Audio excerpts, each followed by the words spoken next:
Hey, fellow coaches of the Reddit Battle League. Joseph here, your coach of the Minnesota Eon Twins, with our Week 5 Battle Post-Com recap. So let's just get into it here. This week we're going up against Stibe, and I guess the team name I won't even attempt to pronounce, the Metagross, with the following some what I assume to be an Eastern European city name. Mag- Magnitogorsk. Yep, butcher that. Anyway, Stibe's a good guy, a good battler in many leagues. He runs one of his own leagues, and we faced off. Actually, we haven't faced off in the playoffs yet, but we've had some good matches in past seasons. So you can see it was Season 4 Rocket Champ, and that's when he joined as a Helsinki High Jump Kicks. So yeah, just look at his team quick. Just so that everyone's familiar with it before we get into what my team is in the actual battle. So you can see his Mega there is Mega Charizard Y, the Sunbringer. He's got a fairly good offensive core with the 3 Zygarde 50%, Mega Charizard Y, and Weavile. Really nice core anyway. And then I'm so glad that somebody picked up Serena, because I think that I don't know, I really like it. I think it's pretty good. It's got a pretty neat move pool. Drop Kick, U-Turn, Synthesis, Rapid Spin, Aromatherapy, I believe. I like it a lot. Empoleon, everyone knows that I like to draft. Sets rocks, removes rocks, walls, can be very offensive. Stive's really good at running offensive sets. I think last week he brought the Defiant physical version, which was really effective against the pair of Intimidators that were on the other side. He's also got Gardevoir, which is coming against my team with our weakness to Psychic, and the dual stab with Fairy is really effective as well, especially with Shadow Ball thrown in there to take on Metagross on our side. On the bottom row here, he's got the Kofag Virizion, which I've used before and is really kind of fun, fast and powerful with good bulk on the special side. You don't see Quillfish coming too much. Cinccino is one of my favorite Pokemon, just because the banded skill link 1 move set is so much fun. You got the Galvanize, Alolan, Golem, and Masquerain. So going in, this was a pretty difficult matchup. I did a test battle against myself, and I beat myself with Stibe's team 1-0, mostly in part to a Calm Mind Configuragus and the dual offense between Zygarde and Weavile. Zygarde is it's quite bulky, and I don't have really good Ice Stab on my side, so it could cause quite a problem. So I'll really need to pay attention to that in the team building. And then Gardevoir, just depending on what set it is, can put a lot of dents in my team as well, just because I don't have great switch-ins to it. And he's got some pretty good switch-ins to Metagross on the other side. More thoughts on that? Not too much. There's something I missed that'll probably come up later on. So let's just get into the team that I built and run through it quick. Hello there, Showdown. Let's get back into this. Good thing I don't have any of my new next week team built. So, yeah, starting off, we have Kieran, the Choice Scarfed Entei. You don't see that too often. I think generally run Band, Life Orb. It's a pretty good Z-move user as well, but we wanted something to we want to outspeed the potential Choice Scarf Gardevoir, as well as get ahead of the Weavile and the Zygarde as well, if we need to anyway. That would kind of be the last ditch effort anyway. But Sacred Fire really does. I mean, it does damage to everything, but against this team, he doesn't have a good switch-in since his water type is part steel, and his fire type brings a sun, which adds a little bit of power to my side, and generally Zygarde would not will be running a physical set and doesn't want to get burned. So really, I can spam Sacred Fire pretty easily. And with Choice Scarf, I just want to outspeed things.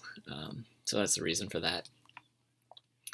Seismitoad is what I have to try and take on the Weavile and the Zygarde core of offense. So it's a defensive variant with Stealth Rock, Earthquake, Ice Punch. Really, Weavile's not defensive enough to take an Earthquake. I thought about having Drain Punch on there, but I went the utility of Knockoff instead to take on the Cofagrigus if it was there, as well as knock off the item on Gardevoir if I needed to. And Ice Punch, obviously, the quad super effective against Zygarde, which is really a necessity because of how bulky it is. I think it's base 120, 121 on defense with a good HP stat as well. So we really need that. And it comes off, I mean, I'm not a, Toadette has a decent attack stat, so at least we can hit that a little hard. Lady Red, here is our Latias, designed specifically to take on Charizard Y if it comes, as well as to take, at least do a little bit of damage to Gardevoir.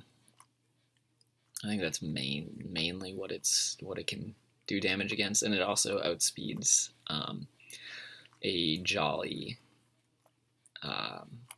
Zygarde as long as it doesn't have a Dragon Dance up. So as you can see, max HP, enough speed to outspeed that with the rest dumped into the special defense. Was going back and forth on this set between bringing Reflect type or bringing Thunder Wave to slow down the Weevil if it switched in. Obviously, it doesn't want to switch in on a Dragon move, but if he can get like a free switch into it, he can pretty easily pursue Trap or Knock Off. And so he'll know, obviously, that I don't have the Colbur Berry, since he'll see Leftovers Recovery. So I thought Reflect type would be a little bit fun if I can switch in on, I guess it's made to switch into the Zard Y. I can Reflect type, I can my Resistance, I can hit it with Dragon Pulses, and just kind of, go with that and see what happens. Really nothing really else that we would need to do. I just kind of brought it to see what it would happen. There's a little bit of logic behind it, so it could work. Buttercup is just a especially offensive variant, same old, Hidden Power Rock to hit Mega Charizard Y, because he doesn't really have a Steel type that I need to hit with the HP Fire. Since his Steel type is Empoleon, takes a bunch from Giga Drain anyway. Next up is Gladys, and would take a neutral from a Hidden Power Fire. Next up is Gladys, our main offensive threat of the team. I guess I usually do this the other way so I can click through. But we've got the last one will be kept as a secret. Bullet Punch, Earthquake, Zen Headbutt, Ice Punch with the Shucca Berry. That is kind of my, emergency device against Zygarde. So Ice Punch does 80 to 90 some percent. The thing, Zygarde's so bulky, but enough that I could pick it off with a Bullet Punch, and I can live 1,000 arrows plus extreme speed as long as he's not like +1 or +2 Dragon Dance. So that's one of the main key things about this. And if he's defensive, I might be able to live anyway. Bullet Punch will really help me pick off the Weavile and Gardevoir throughout the match, so that's going to be really useful to have around. I'll want to keep this healthy as much as possible. And that's about that. The rest of his team, yeah. I guess Cofagrigus can be a little bit of an issue against everything you've seen so far, and that is why we have this last one here. It is Oakley, the Shiftry, finally making its first appearance of the season. It makes it's a good bring for this match because of the possibility of having the Sun Up from Zard Y. We can get that speed from Chlorophyll, along with an Adamant Life Orb. We can really do some damage. This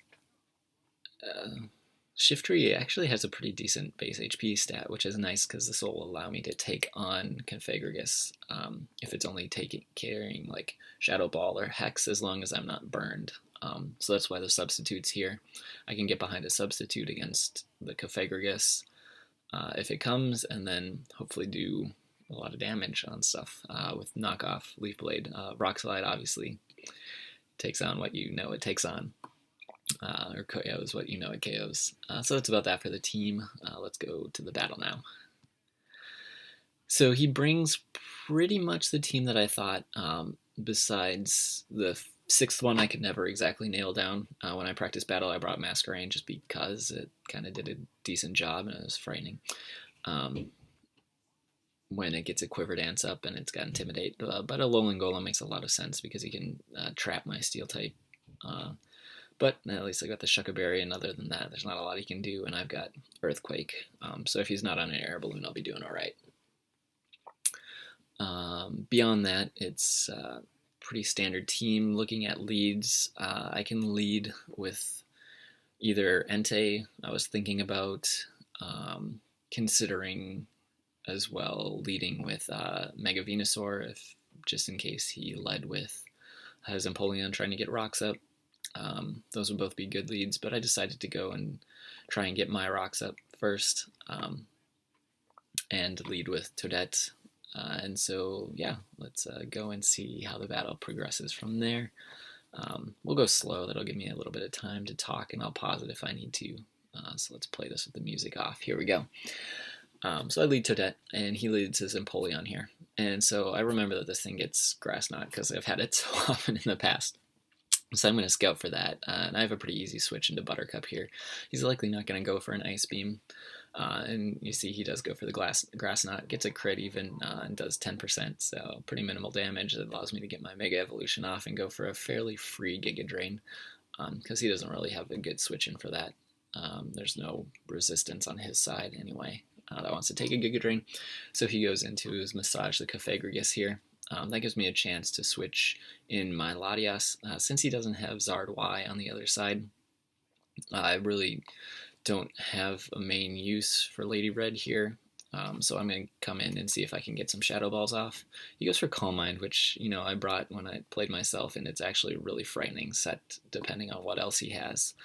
But thankfully he switches out here, as I would be doing pretty minimal damage against the Configurgus, even at plus, because I don't have a lot of special attack investment. But thankfully he doesn't know that. He goes into Moon Sorrow. I just want to get damage off on this and take as little damage. I want to see what he goes for. If he's going for Moon Blast, that'll give me an opportunity to switch into my Metagross, as long as he's not going for Shadow Balls. So I make that play here, expecting another Moon Blast and going into Metagross to see if I can take a nice resisted hit, and there it goes.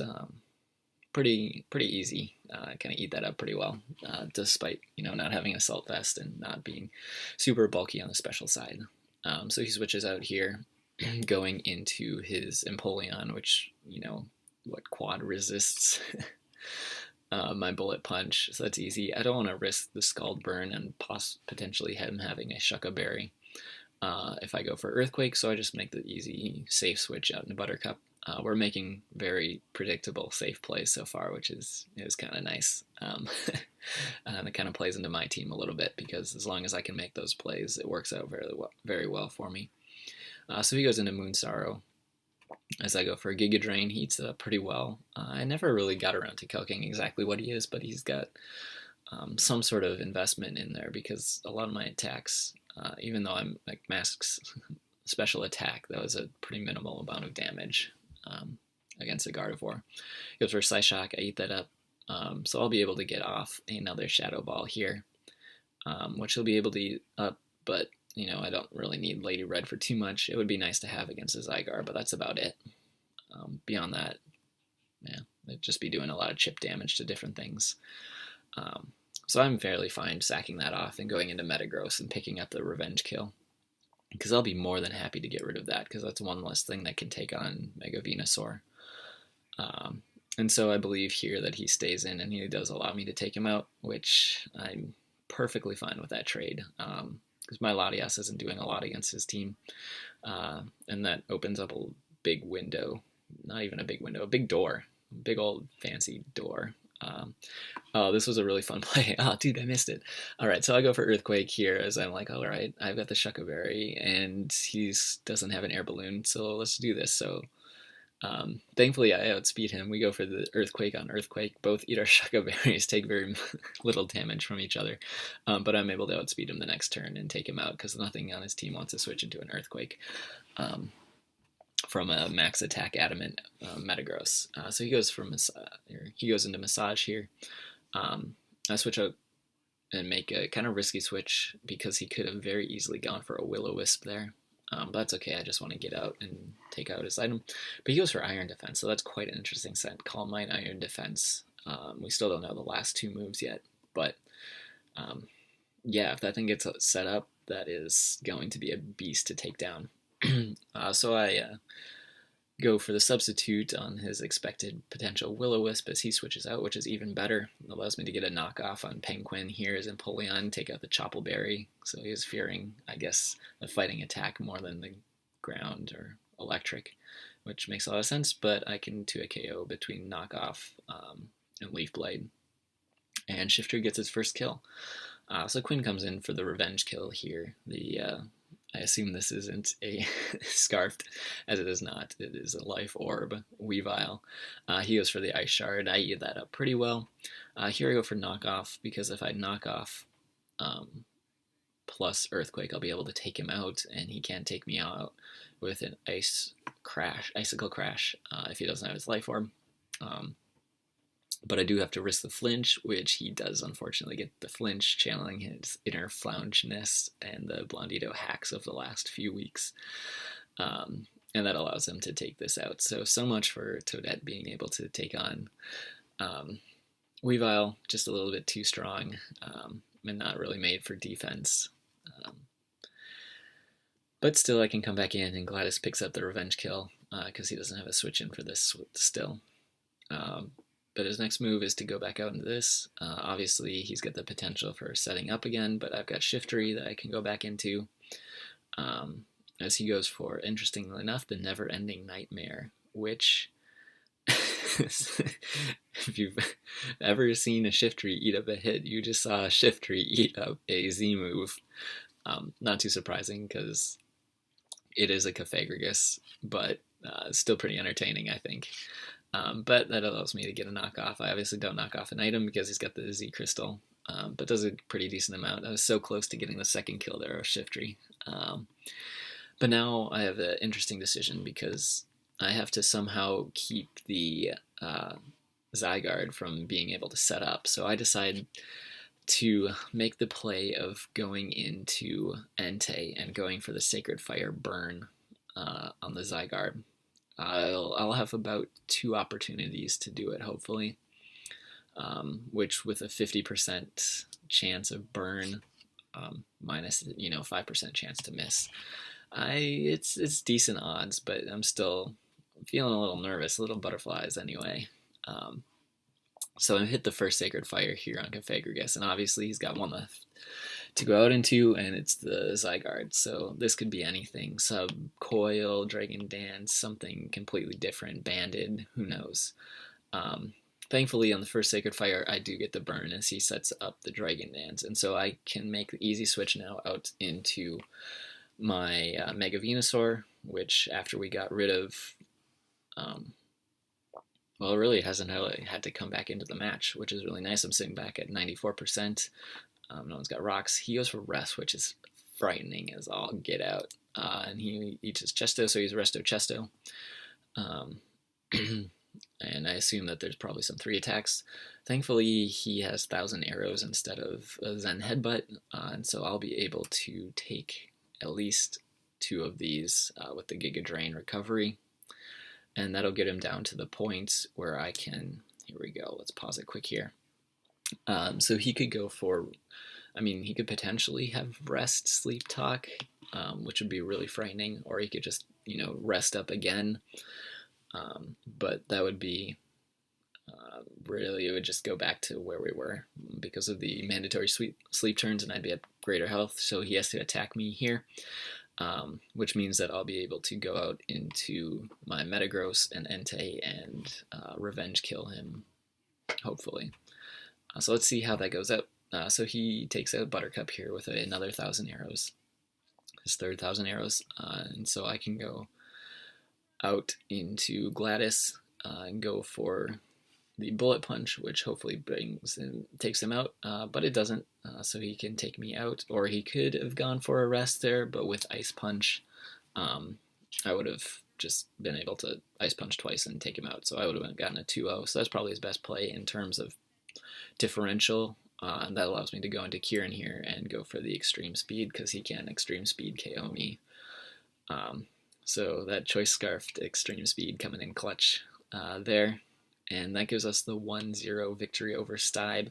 Coming in, we were both 2-2. He had a little bit better differential than I did. He was a +4. I was at 0, so I was a +1. He's at a 2-3 record with a +3 differential. So still right behind us. One of these days we'll hopefully get a good differential game, but it still hasn't come yet. Next match is up against Frosty Alpha and his Golden State War Turtles. So that'll be a lot of fun.